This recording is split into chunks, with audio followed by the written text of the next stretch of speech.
സുപ്രഭാതം. ഇന്ന് വീണ്ടും നിങ്ങളോടൊപ്പം കുറച്ച് ചിന്തകൾ പങ്കുവയ്ക്കുവാൻ കഴിഞ്ഞതിൽ എനിക്ക് ഏറെ സന്തോഷമുണ്ട്. ഒരു ദിവസം ഒരു സുഹൃത്ത് എന്നോട് പറഞ്ഞു, ശത്രുക്കൾ എന്നെ ഒരിക്കലും തകർത്തിട്ടില്ല, പക്ഷേ ഒരിക്കൽ വിശ്വസിച്ച ഒരാൾ ചെയ്ത ഒരു കാര്യം വർഷങ്ങളോളം മറക്കാൻ കഴിഞ്ഞില്ല. ആ വാക്കുകൾ കേട്ടപ്പോൾ ഒരു സത്യം മനസ്സിലായി. ജീവിതത്തിൽ നമ്മളെ വേദനിപ്പിക്കുന്നത് എതിരാളികളല്ല, നമ്മൾ വിശ്വസിച്ച ആളുകളാണ്. കാരണം ഒരു അപരിചിതന് നമ്മളെ ചതിക്കാൻ കഴിയില്ല. നമ്മുടെ മനസ്സിൻ്റെ വാതിൽ തുറക്കുവാനുള്ള താക്കോൽ നാം കൊടുക്കാത്ത ഒരാൾക്ക് അകത്ത് കടക്കുവാനും കഴിയില്ല.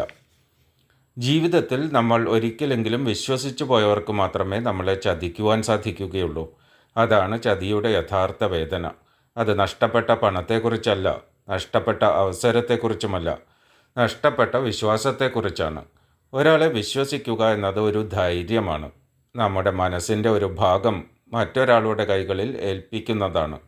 ഈ മനുഷ്യൻ എന്നെ മനസ്സിലാക്കും, ഈ മനുഷ്യൻ എന്നെ വേദനിപ്പിക്കില്ല എന്ന വിശ്വാസമാണ് ഓരോ ബന്ധത്തിൻ്റെയും അടിത്തറ. പക്ഷെ ചിലർ ആ വിശ്വാസത്തെ ഒരു അവസരമായി കാണുന്നു. ഒരു പാലമായി കാണേണ്ട ബന്ധത്തെ അവർ ഒരു പടിയായി ഉപയോഗിക്കുന്നു. സ്വന്തം നേട്ടത്തിനായി, സ്വന്തം സൗകര്യത്തിനായി, സ്വന്തം താല്പര്യങ്ങൾക്കായി. അപ്പോൾ അവർ മറക്കുന്നത് ഒരു വലിയ കാര്യമാണ്. ചതിയിലൂടെ ഒരാൾക്ക് ചില നേട്ടങ്ങൾ ലഭിച്ചേക്കാം, പക്ഷെ നഷ്ടപ്പെടുന്നത് അതിലും വലിയ ഒന്നാണ്. ഒരു മനുഷ്യൻ്റെ വിശ്വാസം, ഒരു ബന്ധത്തിൻ്റെ വില, ഒരു നല്ല ഓർമ്മയുടെ പരിശുദ്ധി.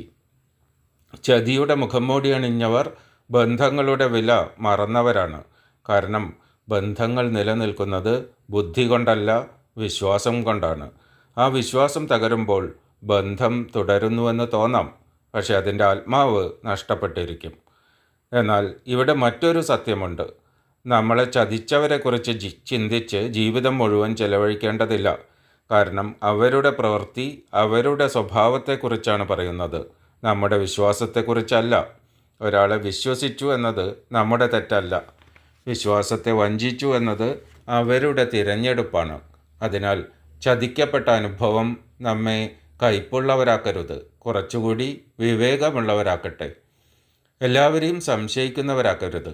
ആരെയാണ് വിശ്വസിക്കേണ്ടത് എന്ന് തിരിച്ചറിയാൻ പഠിപ്പിക്കട്ടെ. കാരണം ജീവിതത്തിൻ്റെ അവസാനം നമ്മൾ ഓർക്കുന്നത് നമ്മെ ചതിച്ച ആളുകളെയല്ല, നമ്മുടെ വിശ്വാസത്തെ മാനിച്ച ആളുകളെയാണ്. അതിനാൽ ഒരാൾ നിങ്ങളുടെ വിശ്വാസത്തെ വഞ്ചിച്ചാൽ അത് നിങ്ങളുടെ നന്മയുടെ പരാജയമല്ല, അത് അവരുടെ മൂല്യങ്ങളുടെ കുറവാണ്.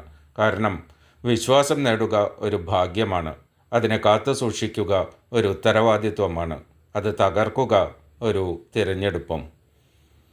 ഇന്നത്തെ ദിവസം വെറുതെ കടന്നു പോകുന്ന മറ്റൊരു ദിവസമാകാതെ നിങ്ങളുടെ ജീവിതത്തിൽ ഒരു ചെറിയ മാറ്റമെങ്കിലും സൃഷ്ടിക്കുന്ന ദിവസമാകട്ടെ. ഏറ്റവും ഫലപ്രദമായ ഒരു ദിനം നിങ്ങൾക്ക് ആശംസിക്കുന്നു. സുപ്രഭാതം. സന്തോഷത്തോടെ ഇരിക്കൂ, പ്രതീക്ഷയോടെ മുന്നോട്ട് പോകൂ. നാളെ വീണ്ടും ഒരു പുതിയ ചിന്തയുമായി മോർണിംഗ് മന്ത്രയിൽ കാണാം. നന്ദി.